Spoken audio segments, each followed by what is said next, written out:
Students, welcome to social school. मैं हूं आपकी अनुष्या दीदी एंड कैसे हैं मेरे सारे स्टूडेंट्स। आई होप आप सब ठीक हो एंड आई ऑल्सो होप कि आप लोग सुपर रेडी हो आज के इस सेशन के लिए।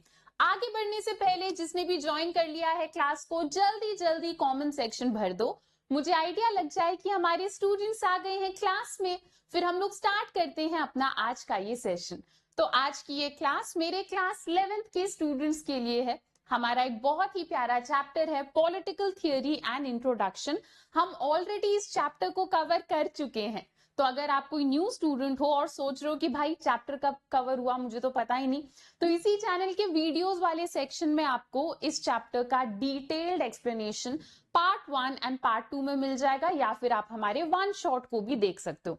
तो चैप्टर तो कवर हो गया। तो आज के क्लास में क्या करने वाले हैं, आज के क्लास में इस चैप्टर से रिलेटेड जितने भी इंपॉर्टेंट क्वेश्चंस हैं, ऐसे क्वेश्चंस जिनके एग्जाम में आने के चांसेस सबसे ज्यादा हैं, उनको हम कवर करेंगे। ठीक है, तो ऐसा बिल्कुल हो सकता है कि आज तुम लोग जो पढ़ो मेरे साथ वही डायरेक्टली पेपर में कल आ जाए। ठीक है, तो एकदम ध्यान से अच्छे से सुनना। ठीक है, आगे बढ़ने से पहले यहाँ जितने भी न्यू स्टूडेंट्स हैं जल्दी जल्दी चैनल को सब्सक्राइब कर दो ह्यूमैनिटीज से रिलेटेड बेस्ट वीडियोस के लिए। जो मेरे पुराने स्टूडेंट्स हैं तुम्हें पता ही है क्या करना है, सब लोग वीडियो को लाइक करो, सेशन शेयर करो, सबको बताओ कि दीदी लाइव है। फिर हम लोग स्टार्ट करते हैं अपना आज का ये session political theory and introduction, most expected questions. पहला क्वेश्चन क्या है हमारा, Politics is more than what politicians do. Do you agree with this statement? Give example. कह रहे हैं कि पॉलिटिशियंस जो करते हैं उसके अलावा भी बहुत कुछ आ जाता है पॉलिटिक्स में। क्या आप इस स्टेटमेंट को मानते हो? Give example. तो आप इसमें बोलोगे कि इट इज अनफॉर्चुनेट, बहुत सैड बात है कि आजकल के टाइम पे हम पॉलिटिक्स को नेगेटिव चीजों के साथ लिंक करने लगे हैं।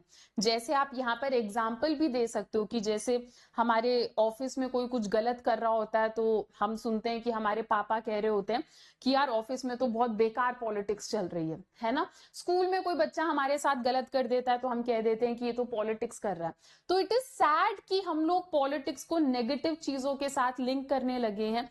एंड इट इज सैड कि कुछ पॉलिटिशियंस ऐसे होते हैं जो शायद करप्शन करते हो, झूठ बोलते हो, एंड फिर सारे लोगों को लगने लग जाता है कि अच्छा पॉलिटिक्स का तो मतलब करप्शन करना होता है, पॉलिटिक्स का तो मतलब झूठ बोलना होता है। तो इट इज सैड कि हम पॉलिटिक्स को ऐसे नेगेटिव सेंस में देखने लगे। तो आप इसमें ऐसे एग्जाम्पल दे सकते हो कि हम नेगेटिव वे में पॉलिटिक्स को देखने लगे। It is sad. हमें यह समझना जरूरी है कि पॉलिटिक्स जो भी है, जैसा भी है, it is integral part of the society. Politics एक ऐसी चीज है जो कि सोसाइटी का बहुत ही इंटीग्रल पार्ट है। इसके बिना हमारी सोसाइटी अच्छे तरीके से फंक्शन नहीं कर पाएगी। ठीक है, the important focus should be on how governments are formed and how they function. हमारा मेन फोकस इस चीज के ऊपर होना चाहिए कि गवर्नमेंट फंक्शन कैसे कर रही है, गवर्नमेंट फॉर्म कैसे हो रही है, गवर्नमेंट में कौन कौन से अलग इंस्टीट्यूशंस हैं, वो किस तरीके से काम कर रहे हैं, लोगों के एस्पिरेशंस क्या हैं, क्या लोगों के एस्पिरेशंस गवर्नमेंट फुलफिल कर रही है। इन सारी चीजों के ऊपर हमारा मेन फोकस होना चाहिए। ठीक है, तो अगर आप ये सब थोड़ा डिटेल्ड मैनर में पॉइंट वाइज लिख देते हो तो आपको पूरे नंबर मिल जाएंगे। कूल है, इजी है। आगे बढ़ते हैं, नेक्स्ट क्वेश्चन देखते हैं। Vigilant citizens are a must for the successful working of a democracy. Comment कह रहे हैं विजिलेंट मतलब अवेयर, चौकन्ना। तो विजिलेंट सिटीजंस का होना जरूरी है ताकि डेमोक्रेसी अच्छे से फंक्शन कर पाए। कमेंट करके इसका कोई एग्जाम्पल दो। ठीक है, तो आपको याद होगा एनसीईआरटी में हमें एक एग्जाम्पल दिया जाता है कि एज सिटीजंस हमारा काम पता है कैसा है। जैसे कि एक म्यूजिकल कॉन्सर्ट में ऑडियंस का काम होता है। तो मान लो कोई कॉन्सर्ट चल रहा है और हम लोग ऑडियंस में हैं, तो अगर हम लोग सिंगर के लिए क्लैप करेंगे, सिंगर के साथ साथ गाएंगे, सिंगर को बहुत अच्छा लगेगा, सिंगर हमारे लिए और गाने गाएंगे, खुशी खुशी गाएंगे, है ना। पर अगर मान लो कॉन्सर्ट चल रहा है और हम लोग गप्पे मारने लग जाएं, सिंगर को इग्नोर करने लग जाएं, हम सो जाएं, फोन पे लग जाएं, तो सिंगर को अच्छा नहीं लगेगा, सिंगर अच्छे से काम भी नहीं करेगा। सिंगर हो सकता है ऐसा भी सोचे कि यार क्या तो बेकार क्राउड है, मैं जल्दी जल्दी काम खत्म करके घर निकल लेता हूँ, हो सकता है ना। सेम चीज डेमोक्रेसी में भी होती है। डेमोक्रेसी में तुम्हें एक्टिवली पार्ट लेना होगा, तुम्हें नजर रखना होगा कि गवर्नमेंट क्या कर रही है, क्यों कर रही है, तुम्हें डिसीजन मेकिंग का पार्ट बनने की कोशिश करनी होगी, अवेयर रहना होगा। अगर हम लोग सोते रहेंगे तो गवर्नमेंट भी अच्छे से काम नहीं करेगी, तो इसीलिए हमारा अवेयर विजिलेंट रहना बहुत ज्यादा जरूरी है। ठीक है, तो क्या कह रहे हैं कि अगर हम विजिलेंट रहते हैं तो हमें अपने राइट्स के बारे में अवेयरनेस होता है, हमें पता रहेगा कि डेली लाइफ में गवर्नमेंट पॉलिसीज किस तरीके से यूजफुल हो रही हैं। विजिलेंट सिटीजन्स डिस्कशन करते हैं, डिबेट करते हैं, बातचीत करते हैं कि क्या पॉलिसी सही में इंप्लीमेंट हो भी रही हैं या नहीं हो रही। जो सिटीजन्स अवेयर होते हैं वो गवर्नमेंट को फोर्स भी कर सकते हैं पॉलिसीज बदलने के लिए। कल को अगर गवर्नमेंट ने कोई बेकार पॉलिसी निकाल ली तो डेमोक्रेसी है, हम लोग स्ट्राइक करके अपने आवाज को उठाकर गवर्नमेंट को बता सकते हैं कि हमें ये कानून अच्छा नहीं लग रहा, प्लीज इसे बदलो। तो याद रखना, डेमोक्रेसी में विजिलेंट सिटीजन्स का होना बहुत ज्यादा जरूरी है। आप इसमें डेफिनेटली कॉन्सर्ट और ऑडियंस वाला एग्जाम्पल लिख सकते हो, एनसीईआरटी का ही एग्जाम्पल है, आप ये लिख सकते हो। कूल है, यहां तक भी सिंपल है। आगे बढ़ते हैं, नेक्स्ट क्वेश्चन देखते हैं। Do you think studying political theory is like studying mathematics? Give reason for your answer. क्या तुम्हें लगता है कि पॉलिटिकल थियरी पढ़ना मैथ्स पढ़ने जैसा होता है? कुछ बच्चों के दिमाग में चल रहा होगा कि अगर ऐसा होता तो हम पीसीएम ही ले लेते। ठीक है, पॉलिटिकल थियरी और मैथ्स में फर्क है, इसीलिए पीसीएम नहीं ली। चलो ठीक है, पर इसका आंसर ये नहीं है, इसका आंसर कुछ और है। ठीक है, do you think studying political theory is like studying mathematics? Give reason for your answer. क्या पॉलिटिकल थियरी भी मैथ्स जैसा एक सब्जेक्ट है ना? और तुम्हें ऐसा लग रहा है या नहीं लग रहा, जो भी है रीजन के साथ समझाओ। तो सबसे पहले तो तुम लिखोगे नो, नहीं, पॉलिटिकल थियरी मैथ्स जैसा सब्जेक्ट नहीं है। ठीक है, क्यों नहीं है? क्योंकि मैथ्स में ना हर चीज का डायरेक्ट आंसर होता है ना। जैसे जब हम चैप्टर पढ़ रहे थे, मैंने आप लोगों को तब भी समझाया था, मान लो ये एक ट्रायंगल है ना, ट्रायंगल का कुछ बेस होता है, कुछ एक हाइट होता है, और half into base into height triangle के एरिया का फॉर्मूला होता है। ठीक है, इतनी बेकार मैथ्स नहीं है मेरी, इतना कुछ तो याद है मुझे। ठीक है, तो अगर मैं अलग अलग स्टूडेंट्स को उठा लूं क्लास में से और मैं तुमसे इस ट्रायंगल का एरिया निकालने को बोलूं, तो इसका एक ही राइट आंसर होगा, हर बच्चे का सेम ही आंसर आना चाहिए, है ना। तो मैथ्स के साथ क्या है, मैथ्स में फिक्स्ड डेफिनेशन होती है। ठीक है, अगर मैं पाइथागोरस थ्योरम तुमसे पूछ लूं कि भाई क्या होता है पाइथागोरस थ्योरम, तो तुम सब सेम ही आंसर दोगे। ऐसा नहीं होगा कि एक बच्चा कुछ और कह रहा है, दूसरा बच्चा कुछ और कह रहा है, नहीं, सबका आंसर सेम होगा। ठीक है, पर पॉलिटिकल थियरी के साथ ऐसा नहीं है। पॉलिटिकल थियरी में क्या है, हर एक इंसान का अलग नजरिया हो सकता है और एक ही टॉपिक के अलग अलग डेफिनेशंस हो सकते हैं। जैसे फॉर एग्जाम्पल अगर हम इक्वालिटी की बात करें, ठीक है, तो अगर मैं तुम में से दो बच्चों को उठा लूं और पूछूं कि मुझे बताओ इक्वालिटी क्या होता है, ठीक है, तो अगर एक बच्ची कहती है कि मेरे घर में मेरा एक बड़ा भाई है पर मेरे बड़े भाई को ज्यादा फेवर करा जाता है, मुझे बराबरी नहीं मिल रही, जिस दिन मुझे भाई जैसी ट्रीटमेंट मिलेगी मैं उसे इक्वालिटी मान लूंगी, तो सही कह रही है वो। अगर दूसरी बच्ची कहती है कि दीदी मैं तो जॉब करने जाती हूँ और वहां पर लड़के भी जॉब करते हैं, सेम जॉब करते हैं पर उन्हें ज्यादा सैलरी मिलती है, जिस दिन मुझे उनके जितनी सैलरी मिलेगी मैं उसे इक्वालिटी मान लूंगी। अब दोनों कह तो सही रहे हैं, दोनों सही सही एग्जाम्पल दे रहे हैं इक्वालिटी के, पर दोनों का डेफिनेशन, दोनों के लिए इक्वालिटी का मतलब अलग हो गया ना। ऐसा मैथ्स में नहीं होता, मैथ्स में तुम किसी से एरिया पूछोगे, पेरीमीटर पूछोगे, कोई आइडेंटिटी पूछोगे, सबका आंसर सेम ही आता है। पॉलिटिकल थियरी में ऐसा नहीं है। अरे वाह, क्या तो क्रिएटिव इंसान हूं मैं, ये मिटा देती हूँ। कुछ बच्चे पॉज करके नोट्स बनाते होंगे इससे, है ना। ठीक है, कूल है, दिख रहा है आप सब। हाँ चलो, तो चलो, तो ये होता है पॉलिटिकल थियरी और मैथ्स में फर्क। अब इसके पीछे एक कारण भी है कि पॉलिटिकल थियोरी में अलग अलग डेफिनेशंस, पर मैथ्स में अलग डेफिनेशंस नहीं है। इसके पीछे का कारण ये है कि पॉलिटिकल थियोरी एक ऐसा सब्जेक्ट है जो ह्यूमंस के ऊपर बहुत ज्यादा निर्भर करता है ना, और ह्यूमंस हम सारे अलग होते हैं, इसीलिए पॉलिटिकल थियोरी में आपको अलग अलग डेफिनेशंस वगैरह देखने को मिलती हैं। कूल है, आगे बढ़ते हैं, नेक्स्ट क्वेश्चन देखते हैं। In what ways is the study of political theory useful for us? हम ऐसा कैसे कह सकते हैं कि पॉलिटिकल थियोरी हमारे लिए यूजफुल है?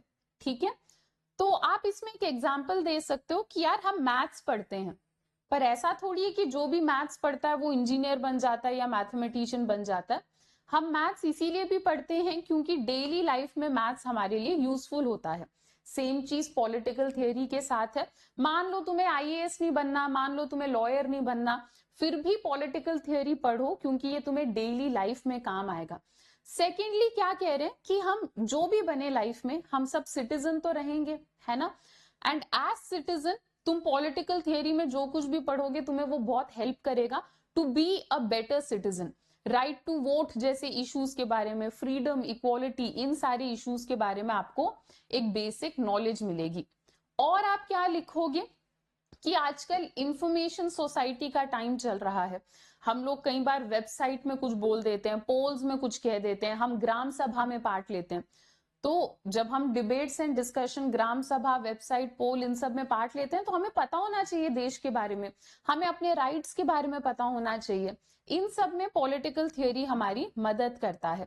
ठीक है, तो if we simply express arbitrary preference, अगर तुम ग्राम सभा में जाकर कुछ भी रैंडमली बोलने लगोगे तो क्या फायदा, है ना। तुम्हें एक बहुत रैशनल तरीके से सोचना है, बहुत लॉजिकल तरीके से सोचना है। तो इन सब में पॉलिटिकल थियोरी हमारी मदद करता है। और क्या आप लिख सकते हो, ये एग्जाम्पल तो मैंने तुम्हें ऑलरेडी समझा दिया कि हम सिटीजन्स म्यूजिक कॉन्सर्ट के ऑडियंस की तरह होते हैं, है ना। तो जब हम लोग अच्छे से गवर्नमेंट के हर एक चीज के ऊपर ध्यान रखते हैं, जब हम विजिलेंट होते हैं तो ही गवर्नमेंट अच्छे से काम करती है। तो अगर हम पॉलिटिकल थियोरी पढ़ेंगे तो हम और अवेयर रहेंगे और हमारी गवर्नमेंट अच्छे से काम कर पाएगी।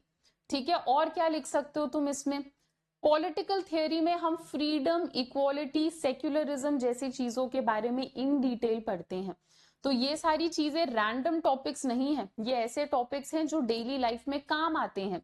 जैसे अगर आप डेली लाइफ में कहीं कॉलेज जाओ, स्कूल जाओ, फैमिली में देखो, शॉपिंग मॉल में देखो, तो आपको फ्रीडम, सेक्युलरिज्म, इक्वालिटी, ये सारी चीजें अपने आसपास दिखेंगी, होती हुई दिखेंगी।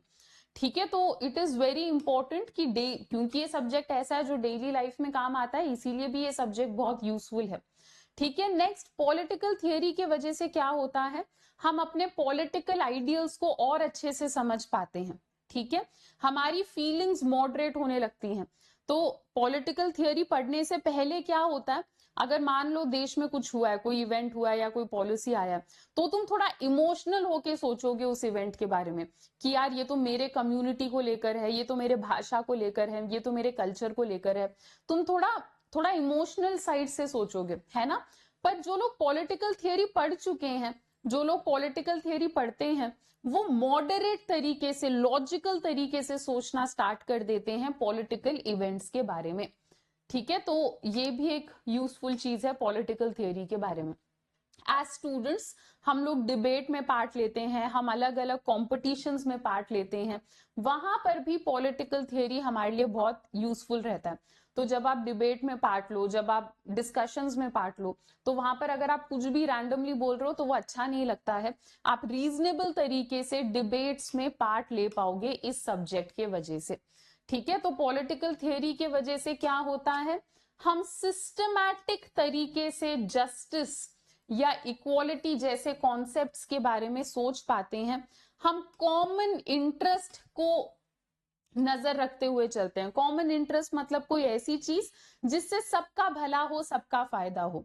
ठीक है, नेक्स्ट क्या कह रहे हैं, सच स्किल्स ऑफ डिबेटिंग रैशनली, क्या कह रहे हैं, लॉजिकल तरीके से डिबेट करना, अच्छे से कम्युनिकेट करना, इन सारे स्किल्स में पॉलिटिकल थियोरी हमारी बहुत ज्यादा मदद करता है। ठीक है, तो क्या पॉलिटिकल थियरी हमारे लिए यूजफुल है, कैसे यूजफुल है, तो आप ये सारे पॉइंट्स लिख सकते हो। तो आई होप यहां तक सारे बच्चों को क्लियर है, कोई दिक्कत नहीं है। अब हम आगे बढ़ते हैं, अपने नेक्स्ट क्वेश्चन को देखते हैं। Is political theory still relevant to us? क्या आज के टाइम पर भी पॉलिटिकल थियरी एक ऐसा सब्जेक्ट है जो हमारे लिए इंपॉर्टेंट है?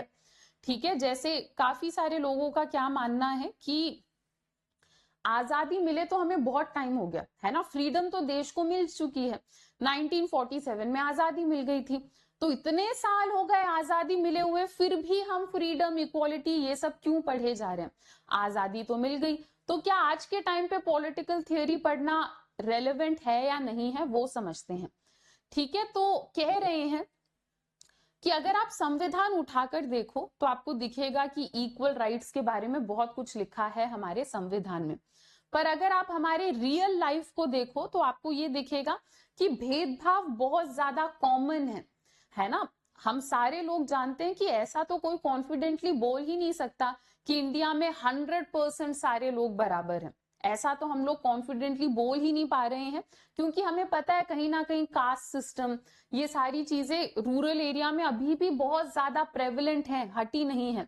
हमें ये भी पता है कि जो गरीब लोग हैं वो बहुत परेशान हैं, उनको भी बहुत ज्यादा भेदभाव सहना पड़ता है। तो पॉलिटिकल थियरी हमारे लिए पढ़ना आज भी जरूरी है, क्योंकि सोसाइटी में फ्रीडम, इक्वालिटी ये सब 100% तरीके से नहीं आया है।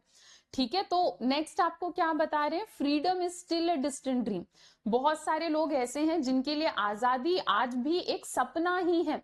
ठीक है, तो जो लोग रिच होते हैं उन्हें तो दिक्कतें पता नहीं लगती, पर आप एक ऐसे बच्चे के नजरिए से सोचो जिसकी फैमिली इतनी पुअर है कि वो बेचारा बच्चा स्कूल नहीं जा पा रहा पढ़ने के लिए, उस बच्चे से बोला जा रहा है कि तुम घर रहो, मम्मी पापा जॉब करने के लिए जाएंगे, तुम घर पे खाना बना लेना, तुम घर का ध्यान रखना, तुम्हारे छोटे भाई बहन है तुम उनका ध्यान रखना, थोड़े बड़े हो जाओगे तो तुम भी नौकरी में चले जाना, स्कूल हम तुम्हें भेज नहीं सकते, है ना। तो उस बच्चे के नजरिए से अगर हम सोचे तो उस बच्चे के पास तो आजादी है ही नहीं।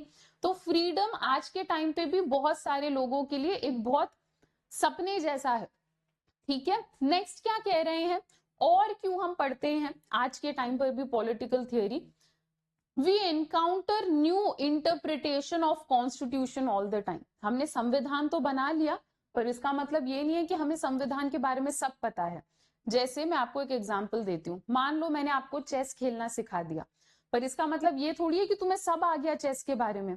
जैसे जैसे तुम अलग अलग लोगों से मिलोगे, अलग अलग लोगों के साथ चेस खेलोगे, तुम्हें चेस के बारे में और पता लगता जाएगा कि यार अच्छा अगर मैं ऐसे खेलूंगा तो मैं जल्दी जीत जाऊंगा, अच्छा ये सामने वाला बंदा मुझे ट्रिक करके मेरे क्वीन को काटने की कोशिश कर रहा है। तुम जैसे जैसे खेलोगे तुम्हें और पता लगता जाएगा। संविधान के साथ भी सेम है, संविधान बना लेने का मतलब ये नहीं है कि सारा काम खत्म। हम जैसे जैसे नए नए केसेस देखते हैं, जैसे जैसे संविधान को और अलग अलग केसेस में यूज करते हैं, हम संविधान को एक नए नजरिए से देखने लग जाते हैं। तो इस वजह से भी पॉलिटिकल थियरी हमेशा रेलेवेंट रहेगा। ठीक है, नेक्स्ट क्या कह रहे हैं कि नए सर्कमस्टांसेस आते रहते हैं। जैसे आजकल के टाइम पे जब हम राइट टू लाइवलीहुड कहते हैं, तो राइट टू लाइवलीहुड को हम राइट टू लाइफ में गिनते हैं, पहले ऐसा नहीं होता था। आजकल के टाइम पे ये हक कि तुम्हें पीने लायक साफ पानी मिले, ये भी राइट टू लाइफ में आता है। तो ये सब ओवर टाइम जैसे जैसे हम लोगों ने कॉन्स्टिट्यूशन को यूज करना स्टार्ट करा, जैसे जैसे सर्कमस्टांसेस बदले, हालात बदले, तो हमारा संविधान को समझने का तरीका भी टाइम के साथ साथ बदलता गया। और क्या कह रहे हैं, राइट टू इंफॉर्मेशन लेकर आए हम। तो ऐसे नए नए चैलेंजेस, नए नए इंटरप्रिटेशंस आते रहते हैं कॉन्स्टिट्यूशन के, इसीलिए भी आज के टाइम पर भी पॉलिटिकल थियोरी बहुत ज्यादा रेलेवेंट सब्जेक्ट है। ठीक है, नेक्स्ट क्या कह रहे हैं, संविधान अमेंड भी होता है, फंडामेंटल राइट्स को भी अमेंड कर रखा है ना। तो देश में नए नए प्रॉब्लम्स आते हैं, नई नई पॉलिसीज आती हैं, तो आज के टाइम पर भी पॉलिटिकल थियोरी पढ़ना बहुत ज्यादा जरूरी है।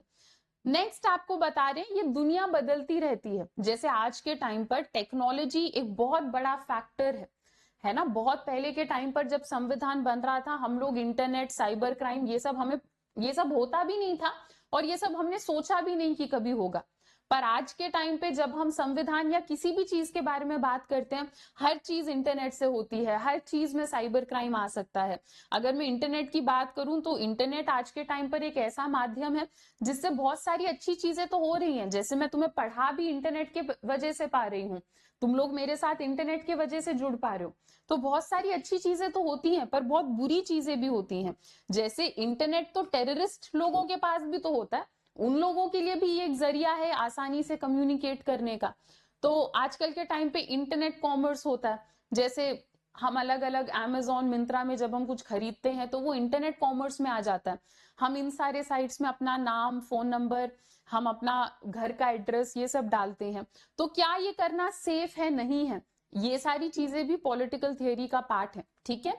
जो नेटिजन्स होते हैं ना, नेटिजन्स मतलब वो सारे लोग जो इंटरनेट को यूज कर रहे हैं, जो नेटिजन्स होते हैं उन्हें अच्छा नहीं लगता अगर गवर्नमेंट ज्यादा इन्वॉल्व हो उनके इंटरनेट के लाइफ में, है ना। जैसे अगर मैं तुमसे बोल दूं कि यार कल से ना गवर्नमेंट हमारे सारे मेल्स को रीड करना स्टार्ट कर देगी, नहीं अच्छा लगेगा बहुत सारे लोगों को, है ना।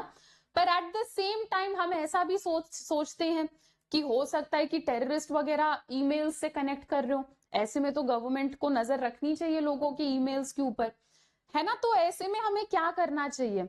किस हद तक गवर्नमेंट को हमारी ईमेल्स के ऊपर नजर रखनी चाहिए?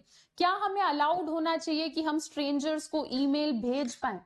ठीक है, क्या अलग अलग चैट रूम्स में जाकर बात करना, अपने प्रोडक्ट का एडवर्टाइजमेंट करना, ये सब अलाउड होना चाहिए? ठीक है, क्या गवर्नमेंट को हमारे ऊपर रोक टोक लगानी चाहिए इंटरनेट के मामले में? अगर लगानी चाहिए तो किस हद तक लगानी चाहिए? इन सारे क्वेश्चंस के बारे में सोचना भी पॉलिटिकल थियोरी का पार्ट है, ठीक है। तो पॉलिटिकल थियोरी आज के टाइम पर भी बहुत ज्यादा रेलेवेंट है। ऐसा नहीं है कि आजादी मिले बहुत टाइम हो गया तो आज के टाइम पे तो पॉलिटिकल थियोरी यूजफुल नहीं है, ऐसा बिल्कुल भी नहीं है। पॉलिटिकल थियोरी बहुत ही ज्यादा एक रेलेवेंट सब्जेक्ट है। Next, the government as a part of politics can affect on daily life of humans both in a useful and harmful way. How? कह रहे हैं कि जो गवर्नमेंट है वो हमारे लाइफ को यूजफुल और हार्मफुल वे में अफेक्ट कर सकती है। कैसे? तो गवर्नमेंट हमारे लिए यूजफुल कैसे होगी? अगर गवर्नमेंट हमारे लिए अच्छी अच्छी पॉलिसी बनाएगी, अच्छी एजुकेशनल पॉलिसी, अच्छी इकोनॉमिक पॉलिसी बनाएगी तो हमें फायदा होगा। अगर गवर्नमेंट बेकार पॉलिसी बनाएगी, अगर गवर्नमेंट लड़ाई झगड़े कराएगी, अगर उस एरिया में वायलेंस होगा तो लोगों का नुकसान होगा, ठीक है। तो गवर्नमेंट से हमारे लाइफ के ऊपर इम्पैक्ट पड़ता है। जहां पर अच्छी गवर्नमेंट होगी वहां पर क्या होगा? लोगों के पास जॉब होगी, है ना। लोगों के पास अच्छी जॉब होगी, अच्छे से वो पढ़ाई कर पाएंगे। जहां गवर्नमेंट अच्छी नहीं होगी वहां वायलेंस होगा, स्कूल्स बंद हो जाएंगे, मार्केट बंद हो जाएंगे। अगर कोई बीमार है तो वो बेचारा हॉस्पिटल नहीं जा पाएगा, तुम लोग स्कूल नहीं जा पाओगे, फिर तुम्हारा सिलेबस कवर नहीं होगा, है ना। तो अगर बेकार गवर्नमेंट होगी तो लाइफ बहुत मुश्किल हो जाएगी। पर अगर अच्छी गवर्नमेंट होगी जो अच्छे पॉलिसीज बना रही होगी तो सब लोग अच्छे से पढ़ेंगे, सबको नौकरी मिलेगी, फिर आगे जाके वो देश के लिए बढ़िया काम करेंगे। तो गवर्नमेंट के एक्शन से हमारे डेली लाइफ के ऊपर इम्पैक्ट बिल्कुल पड़ता है।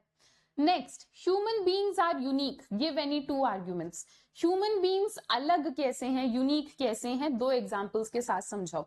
अब ऐसे तो देखो ह्यूमन बीइंग्स बहुत सारे मामलों में अलग होते हैं बाकी एनिमल से, ठीक है। पर ये बायोलॉजी नहीं चल रहा है, ये तुम्हारा पॉलिटिकल थियरी का क्वेश्चन है। तो चैप्टर के कंटेक्स्ट में ह्यूमन बीइंग्स कैसे अलग हैं तुम्हें दो आर्ग्यूमेंट्स में बताना है। तो तुम लिखोगे, ये हमारे एनसीईआरटी के ही लाइंस हैं, जो ह्यूमंस हैं उन्हें रीजनिंग करना आता है, ऐसा क्यों, वैसा क्यों, ऐसा क्यों नहीं, हम रीजनिंग करते हैं। इसके अलावा we can reflect upon our actions, हमने जो भी एक्शन लिया है, हमने जो भी काम करा है, हम उसके बारे में रिफ्लेक्ट कर सकते हैं। रिफ्लेक्ट मतलब सोचना कि जो मैंने करा है वो सही है क्या, या जो मैंने करा है वो गलत है क्या मैं इस चीज को और अच्छे से कर सकता हूं। तो वी रिफ्लेक्ट अपॉन एक्शंस। और क्या हम करते हैं? हम कम्युनिकेट करते हैं अच्छे से, है ना। हमारे दिमाग में जो भी चल रहा होता है हम बहुत अच्छे से एक दूसरे को बता पाते हैं। तो हमारा कम्युनिकेशन स्किल्स, डिबेट करने का स्किल, डिस्कशन करने का स्किल भी बहुत ज्यादा यूनिक है। तो इन मामलों में ह्यूमन बीइंग्स बाकी लोगों से, बाकी एनिमल्स से अलग है, ठीक है। नेक्स्ट, यहां पर एक एनसीईआरटी का कार्टून दे रखा है एंड कार्टून से रिलेटेड एक क्वेश्चन पूछा गया है। एंड कार्टून बेस्ड क्वेश्चन जब तुम 12th में जाओगे ना, 12th में कार्टून बेस्ड क्वेश्चन बहुत ज्यादा आते हैं। तो 11 से ही तुम तैयारी करो, बढ़िया है ना। तो इस कार्टून में देखो क्या दिखाया जा रहा है, एक मम्मी अपने बच्चे को लेकर जा रही है रूम में एंड पापा से कह रही हैं you must retire from politics at once, जितनी जल्दी हो सकता है पॉलिटिक्स वगैरह छोड़ दो। Your activities are having a bad influence on him, तुम्हारी हरकतों से बुरा प्रभाव पड़ रहा है बच्चे के ऊपर, उसे ऐसा लग रहा है कि अब वो भी झूठ बोल सकता है, वो भी लोगों को चीट कर सकता है। ठीक है, तो what does the cartoon represent, ये कार्टून क्या रिप्रेजेंट करता है, ये कार्टून ये रिप्रेजेंट करने लग गया है कि पॉलिटिक्स को लेकर एक नेगेटिव नजरिया है लोगों का कि पॉलिटिशियंस तो झूठ बोलते हैं, पॉलिटिशियंस तो चीट करते हैं। एंड आप इसमें ये भी लिख सकते हो कि लोगों का ऐसा नजरिया भी बन गया कि जो पॉलिटिशियंस करते हैं वही पॉलिटिक्स होता है। अगर पॉलिटिशियन झूठ बोल रहे हैं, अगर पॉलिटिशियन चीट कर रहे हैं, तो पॉलिटिक्स में यही होता होगा, ऐसा नजरिया भी रखना गलत है। तो ये 2 पॉइंट्स तुम लोग प्यार से लिख देना, तुम्हें पूरे नंबर मिल जाएंगे। इसी के साथ बच्चों हमने इस चैप्टर के सबसे मोस्ट एक्सपेक्टेड क्वेश्चंस को कवर कर लिया है। आई होप ये सेशन आप लोगों को हेल्पफुल लगा एंड आपको कोई इश्यू नहीं है, कोई दिक्कत नहीं है, सब समझ में आया। अगर ये सेशन आपको हेल्पफुल लगा या अच्छा लगा तो वीडियो को लाइक जरूर करना, show your love and support in the comment section. ये तो हमारी फ्री क्लासेस थी। अगर आप हमारे इंडिया के टॉप एजुकेटर्स के साथ next level topper level preparation करना चाहते हो तो आई वुड सजेस्ट कि आप हमारे बैचेस को ज्वाइन कर लो। इन बैचेस में लाइव क्लासेस होंगी जहां चैप्टर का डिटेल्ड एक्सप्लेनेशन दिया जाएगा। यहाँ पर हम economics, political science, geography, history and English जैसे सब्जेक्ट्स को कवर करेंगे ताकि आपके सारे डाउट सुपर क्लियर हो, ताकि आपके सारे कॉन्सेप्ट्स क्रिस्टल क्लियर हो। आप लोगों के लिए सेपरेट डाउट सॉल्विंग सेशन भी लगाया जाएगा। हम आपको नोट्स देंगे, NCERT solution, most important question, sample paper, daily practice question, ये सब आपको प्रोवाइड किया जाएगा। तो इस बैच को ज्वाइन कैसे करना है, इसी वीडियो के डिस्क्रिप्शन में क्लास 11 कहकर एक लिंक दे रखा है, उस लिंक के ऊपर क्लिक करो। जब आप लिंक के ऊपर क्लिक करोगे आपसे आपका फोन नंबर मांगा जाएगा, फोन नंबर डाल दो, फोन पे एक ओटीपी आएगा, ओटीपी डाल दो, फिर ये पेज ओपन होगा। इस पेज में जितने महीने का भी आप लोगों को बैच चाहिए हमारे साथ, आप वो सेलेक्ट कर सकते हो। थोड़ा स्क्रॉल करोगे तो आपको और ऑप्शंस दिखेंगे। फिर यहाँ पर आपसे पूछा जाएगा do you have a referral code. Referral code में आपको लिख देना है अनुष्या, ANUSHYA। अनअकैडमी में तुम्हारी दीदी का नाम चलता है, जैसे ही तुम अनुष्या लिखोगे तुम्हें सबसे ज्यादा डिस्काउंट मिलेगा। ठीक है, तो यहाँ पर तुम्हें अनुष्या लिख देना है। उसके बाद तुम क्या करोगे, प्रोसीड टू पे के ऊपर क्लिक करो, अपना पेमेंट करो और आपको हमारी क्लासेस दिखने लग जाएंगी। चलो बच्चों, तो आज मुझे आप लोगों को इतना ही बताना था। That's it for now. अब हम लोग मिलते हैं अपने नेक्स्ट लेक्चर में। Till then bye bye, take care and thank you.